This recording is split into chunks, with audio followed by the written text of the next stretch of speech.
White Observer offices. I'm Mal Butler, and today I'm speaking to Peter May of To Be In Her Shoes, who's well known in the paper for all the charity work he does, normally in high heel stilettos. Yeah, but not today. Not today. We've given his feet a rest. And we're also talking to Nick Gazzard, who's over on the island. He's been helping to fundraising for Holly's Guard.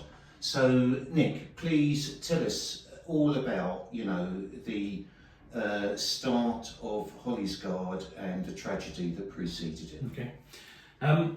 My daughter Holly, she was 20 years of age and she was involved in an unhealthy relationship. And as a result of that relationship, she tried to end it, and within 3 days of her ending that relationship, her former partner walked into the salon where she worked and stabbed her to death. Obviously that was a massive shock to me and the rest of the family, but after a couple of weeks we sat down and we really wanted to do something positive and try and stop the horrors of the future happening, and stop parents going through what we go through. So we set up a charity called the Holly Gazzard Trust in memory of Holly, and at that stage it was really about trying to help one person. We would never have dreamt that it would got so big. It's a national charity now. We work all around the UK. We're working on the Isle of Wight, we work in Jersey, so it really is something which is helping individuals. And the Trust has three aims really.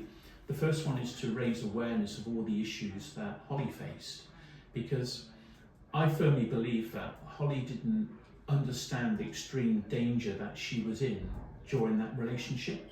And as parents, we didn't recognise any of the amber flags, the red flags, and therefore we couldn't and didn't do anything about Holly's relationship because we were unaware. So for me, it's about raising awareness of these issues and trying to get the conversation going, trying to get the language becoming second nature to people. If I can talk about domestic abuse and stalking, from a father that's lost a daughter, then hopefully that will encourage other people to come out and speak about it as well, because we don't want it to be something which is kept under the table. Let's bring it out, let's talk about it, and let's give some positive awareness, and also give some information to people on how they can either avoid getting into this relationship, or if they are in the relationships, how they can get out of it. Second part of the Trust is around providing education, and that's really education in its widest sense. So we do a lot of work in schools, colleges, universities, businesses. We help train police, and we do community groups as well. So it's really trying to get that education out there, so people can understand what the behaviours are, what the dangerous behaviours are, so that hopefully we can prevent perpetrators in the future, but also we can ensure that individuals know what these negative behaviours are and try to avoid them. And obviously the third part of the Trust is around that prevention, and this is where Holly Guard comes in. And Holly Guard is our flagship. It's our personal safety app that has been downloaded now about 800,000 times around the UK. So we're really proud of Holly Guard, and it's saved so many lives, and that's something which Peter campaigns for on the island, to try and get Holly Guard out to every single person on the island. And so tell me a little bit about the app. How does that work? You can download Holly Guard to any smartphone, whether it's Android or Apple, iOS. It's free to download and it's free to use, and you just simply create an account, and it's all cloud-based, so your account sits in the cloud, and there's very, very little on the phone, which is great, because if anyone got hold of your phone, then there's no data, they can't see anything. But it works by you creating that account, and then you can set up in your phone emergency contacts, and these are the people that you would like to know if you are potentially in trouble.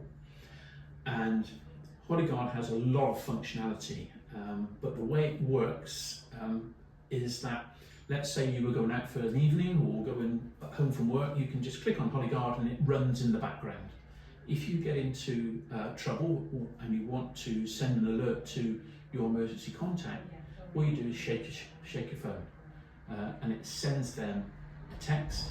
They can click in that text, click on the link, and because your phone's in a working start, so it starts to record voice and video, they can see exactly where you are, because it gives them a map, and they can see exactly what's happening to you in real time. So they can make an informed decision then about what to do, whether that's to call the police because you might be in danger, it might be to come and meet you because they will have the map of where you are, or simply it might just to be to ring you to say, are you okay? But there's lots of other functionality in the app which can help individuals in all sorts of situations. So it is a safeguarding app. We have people as young as 6 using it and people in their 90s using it. So it can go across the whole age range and all genders. So it really is the go-to app for safeguarding. Fantastic. And Peter's a big supporter. So Peter, tell us a little about yourself and what you do for women in danger and in relationships that could put them in danger. Well, we set up to be in her shoes 3.5 years ago. We set out to help White Dash, who were running some of the services to help domestic abuse victims on the Isle of Wight. We worked with them for 18 months before, sadly, they had to close down due to lack of funds. So, I mean, we did a lot of charity events. I went round the island in heels, as you know. We had great support from the Observer. To be in her shoes is a thought-provoking thing. Started in America 25 years ago, where the armed forces and police, fire service all went out and they walked a mile in red stiletto heels. It was thought-provoking. Why are they doing that? What is the reasoning? And it was to support victims and survivors of domestic abuse. So I decided to bring this across to the island, and we ran with it. We ran with it with White Dash for 18 months, as I say, before they shut down. We raised £17,500 for White Dash. And then after that, we were a little bit lost. I mean, Paragon have taken over the services on the Isle of Wight, but they have limited resources. We now have no sort of like drop-in centre, which we used to have in Newport.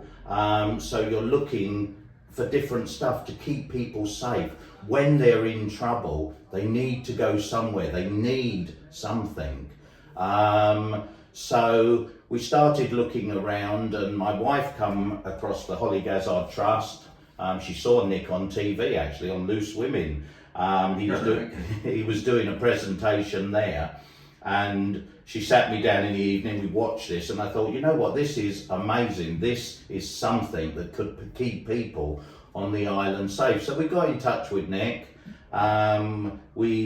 We suggested that we'd sort of like do some charity stuff and combine the trust and promote the Holly Guard.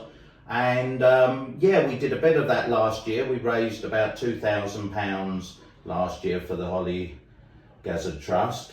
And this year we're really trying to up the pace with it.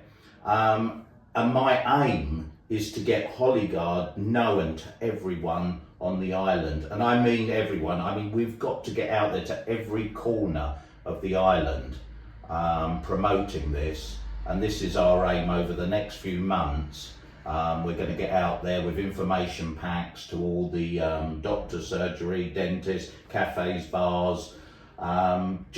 It's about just getting the awareness out there right across the island.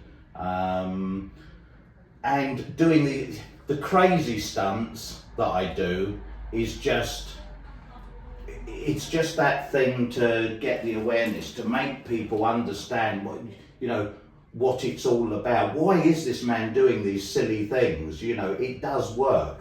I mean, with the event we've just done this weekend, we're now up to £30,000. So these things, although they seem silly, they do work. It is a way of getting things across to people.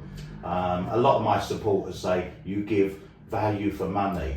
That's why we sponsor But it's it. always great fun when you're doing these things up and down Ride Pier. You've done so many different sort of walks, and you're on treadmills. Yeah. I do find it quite funny when I look at videos. And that's what draws people in. It's the funny side. People like humorous things, funny things, but where that draws them in, and then they realise there's a very serious side to it. And that's what worked in America. Yeah. You know, why this stupid thing they're doing, but there's a very serious side to it, sort of thing. And talking of the fundraising, finally, Saturday night, burlesque show in Shanklin at the Ocean View. Yeah. How did that go, Nick? Oh, it was really good. When I spoke to Peter earlier in the year, he said we're going to have this event at the hotel. I said, right, I'm going to come across because I really want to support what you're doing in raising the awareness of the trust and in particular Holyguard. And the show was fantastic, I must admit. For maybe 3.5 hours, there was some great acts there. And it was something that to describe it to someone was very difficult. You had to be there to witness it. But it was a great evening, and obviously Peter's raised an enormous amount of money during that evening as well. So it was a win-win all round. We raised the awareness, but we also raised some valuable funds to keep Holyguard free. And that's what the funds are for, is to keep Holyguard free for everybody.